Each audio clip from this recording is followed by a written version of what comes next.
What's up, family? This is your man, not your boy. I know I'm supposed to say go black to Africa.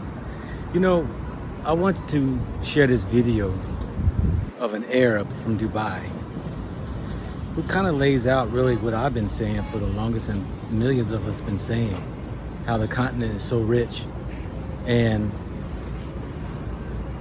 because of poor leadership, it's in the condition that it's in. Check this video out. I'll be back.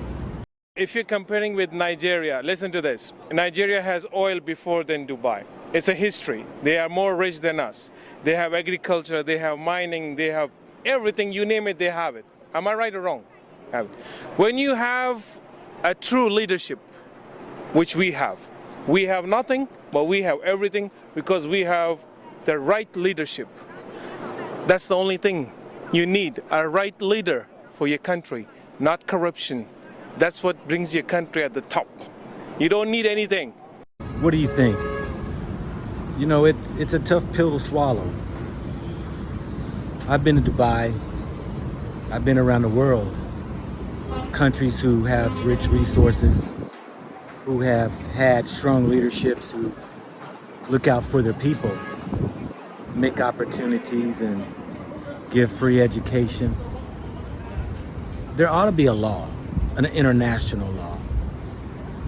But I know that there are these nations out here who would never adhere to a law when they're the ones who's robbing, scamming, and corrupting countries that they can just take from them.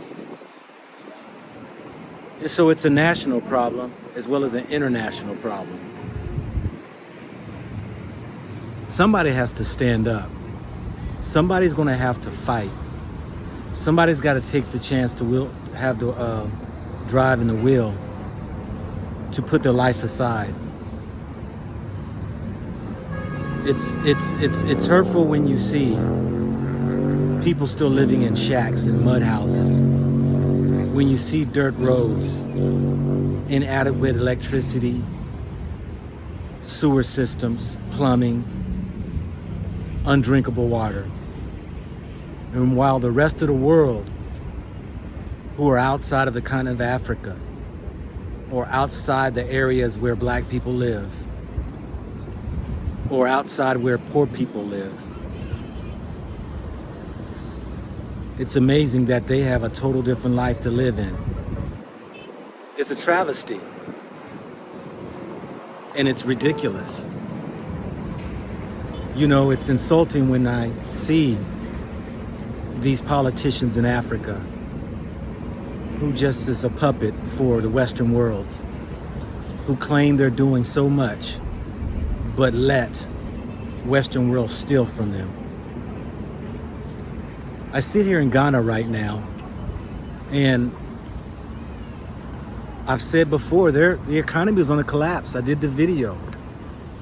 You know, the World Banks, the IMF, who they claim that are here to help, and said one of the biggest problems is Ghana's not taxing the businesses enough.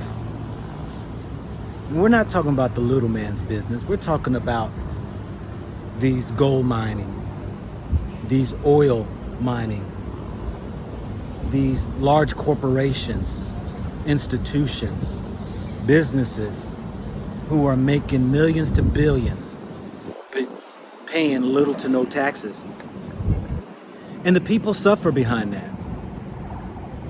When I see that the children on the street begging for food, who don't have enough money to go to, the parents don't have enough money to go to school. And I see that the rate of the value of the dollar decreasing, where it's just squeezing the locals even that much more. Where just in 1 year here in Ghana, the money has lost its value 90%. It's horrible that you have people who want to run for office but not willing to die. I've said before that, you know, these governmental bodies, these presidencies, these roles should be a death sentence. If you're not willing to come in and change your country, you're not willing to die for it, why even run? I did a video because my heart was feeling a certain way when I was in Malaysia, when I was in Singapore, when I was in Dubai, when I was in Abu Dhabi, when I go around the world in the UK, in Europe, America, Canada, when you go to Australia, China, and these other countries, and you see they may not be perfect, but they made opportunity for middle class. They've given the people the opportunity to grow and thrive. And it's just sickening to see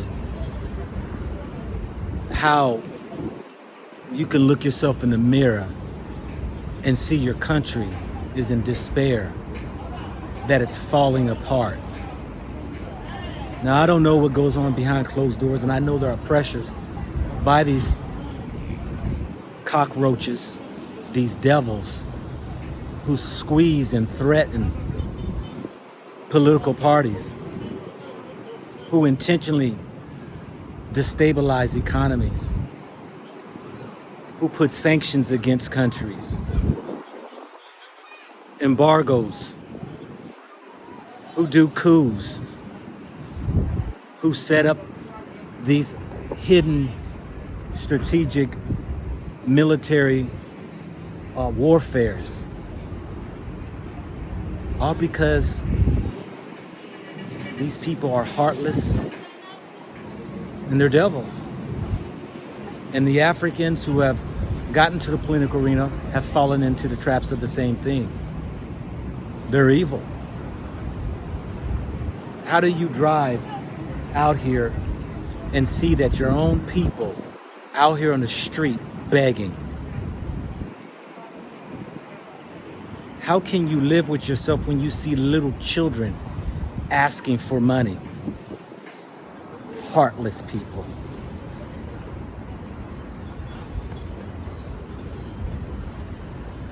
I still haven't found a country in Africa that I can stomach to live in for the rest of my days. I left America because it was disheartening to me to see my own people in a struggle, who have a system that creates potholes, but you're able to overcome it. But when I see that you gotta work 10 times as harder, you gotta prove yourself 100 times as better and smarter, and yet you are still controlled by a 70% of people who have more liberty and freedoms, I had to get out. I try to hold on and be strong, y'all. But when I see videos like this and like the next that I'll do, it's tough. It's hard. So I hope you chew on it and share the video so it can get into the hands of the right people. Because I hope people will rise to the occasion, like Burkina Faso, Niger, and Mali, who overthrew their government and decided they were going to do something different in order to bring a stability, to bring a normalcy, to bring a new way of life to a people. I hope that there is leaders that can rise to that occasion and take the helm and bring these countries out of the hellhole that it's in. This is your man, not your boy, bringing you another gold nugget that you can either pick up or you can just kick it aside.